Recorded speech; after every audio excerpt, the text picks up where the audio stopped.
Hello, everyone. Today is Monday, April 20th, and it is the start to week 3 of e-learning, and this is Miss Bradlin's weekly update. So I'm going to start today with just a couple of shout outs and discussion of last week's assignments. So I was very impressed with the way you guys handled the poem. I saw some really good commentary on that, and I love Emily Dickinson, so we're actually going to look at something of hers a little later in the video. I wanted to give some shout outs to some people who had some really good questions for the social distancing article, which I thought was a really interesting article in that it put the perspective of the science behind social distancing and why we are adapting that process during these times. I think one of the most common questions was, how do animals know that they're sick? When, humans, we can just say, ooh, I'm not feeling well, or I think I have a fever, and we can make those decisions and choices and communicate them very easily to others. So I think it's interesting that if other species can make this work, can make this happen, then I think that does give us a little bit of hope. And it's really interesting to look at the science of it as well. So I think that was one of the biggest questions everybody seemed to have at the beginning of the article. Some ones that stood out to me, Rodrea basically asked the opposite of that question, is can humans sense when someone is sick in the same way as an animal? I mean, I think it's obvious that yes, I can say I'm sick and someone can hear me say that, but I think what she meant was more in this less communicative sense.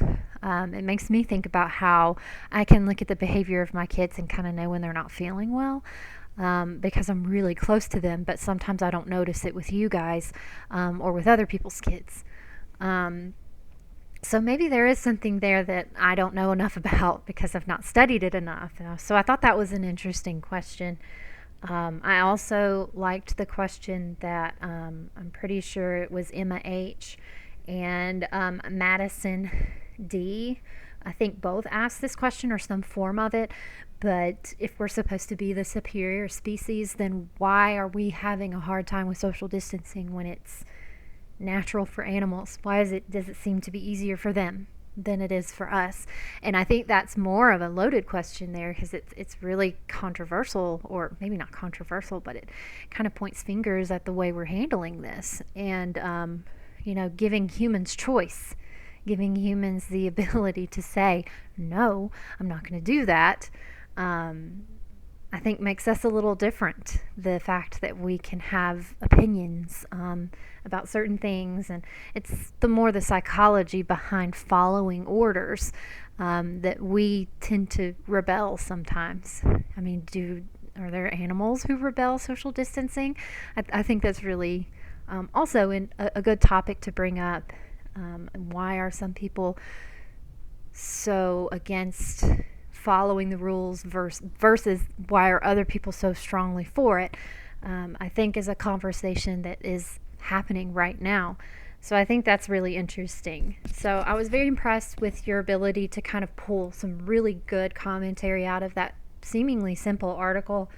I've given you guys 3 assignments this week. Now 2 of them are really one. One of them is a very easy poem. It's a very popular poem. You may have read it before, but I found a really neat literary criticism of it that I wanted you to read.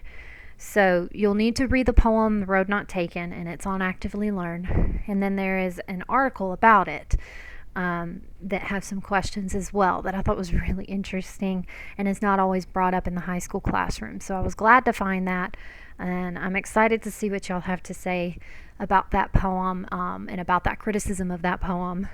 And then the third assignment is just more of a reflective assignment, and it's just a letter to you. It's not from me, but from a professor in New York, but a letter to students about the times we're living in right now, the coronavirus, and how you're going to record this time in your life. And I kind of touched on this the first week in my video when I gave you guys the John Keats quote about recording life and its randomness and its darkness.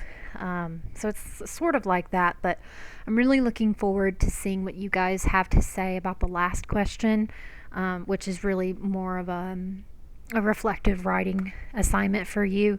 I don't expect you to go too crazy with it, but I have said or have seen that you guys are working really hard on these assignments, and I've been very impressed, and I'm very happy with what you guys are turning in. So I'm excited to read that section from you guys. Please let me know if you have questions about any of those, but that's all you have for this week. Those 3 assignments, and they will be posted to Google Classroom once I finish recording this video. All right. Before I do the poem, I just wanted to offer again. I noticed, or I said this last week and no one has responded, so it's fine if you don't want it. But if you didn't get to this point in the video last week, or you did not hear me say it, I have some codes to a free textbook that you can use. It is optional. It is extra. It is not extra credit or anything like that. It's just extra if you feel like you need some extra studying, extra help, or you're bored and you want something to do. I can give you the code for it. You don't have to pay a dime. It's not one of those things where it's going to pop up and ask you for money in 2 weeks or whatever. It's totally free. You put in the code, you download the book, and then you have a full textbook of poems, articles, short stories, excerpts, things that are related to AP language and rhetoric, so argument and stuff like that. The stuff we were starting to go over before we left school. So if you're interested in that, just email me and let me know. I'll put a reminder on Google Classroom, but it's totally optional. Alright, so I'm going to end this week's video. If you're still with me, thank you for staying with me. But I'm going to end this week's video with another poem to celebrate National Poetry Month. And this one is Emily Dickinson as well. And it is called We Grow Accustomed to the Dark. And I think this is one of my favorite of hers. We grow accustomed to the dark when light is put away, as when the neighbor holds the lamp to witness her goodbye. A moment we uncertain step for newness of the night, then fit our vision to the dark and meet the road erect. And so of larger darkness, those evenings of the brain when not a moon disclose a sign or star come out within, the bravest grope a little and sometimes hit a tree directly in the forehead. But as they learn to see, either darkness alters or something in the sight adjusts itself to midnight, and life steps almost straight. And that is We Grow Accustomed to the Dark by Emily Dickinson. So I think one thing that we can take from this is that overall, when we get to a point in our life where things are dark, we get to darkness, eventually we will adjust, no matter which way we attempt to handle that darkness. Like her neighbor in the beginning of the poem, who has an actual light as she's saying goodbye to someone. It makes that goodbye a little bit easier. Or maybe the brave person climbing the tree and hitting the branch right on their forehead because they're not afraid of what will happen, even if they can't see it. Or maybe we're the one waiting and watching, waiting for our eyes to adjust and learning as we go.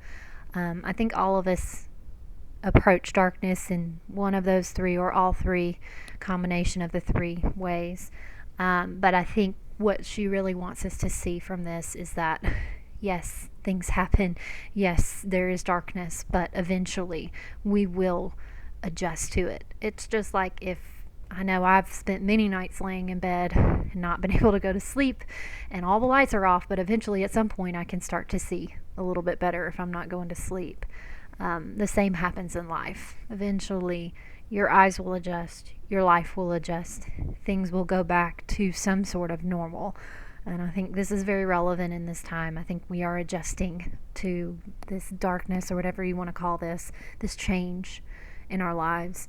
And I think by thinking of it in this metaphor, it can give us some hope. All right, and that's all I have for this week's video. let me know if you need any help. I miss you guys. I love you guys. I hope I get to see you soon. Take care of yourselves. Be safe. And I'll see you next week. Bye.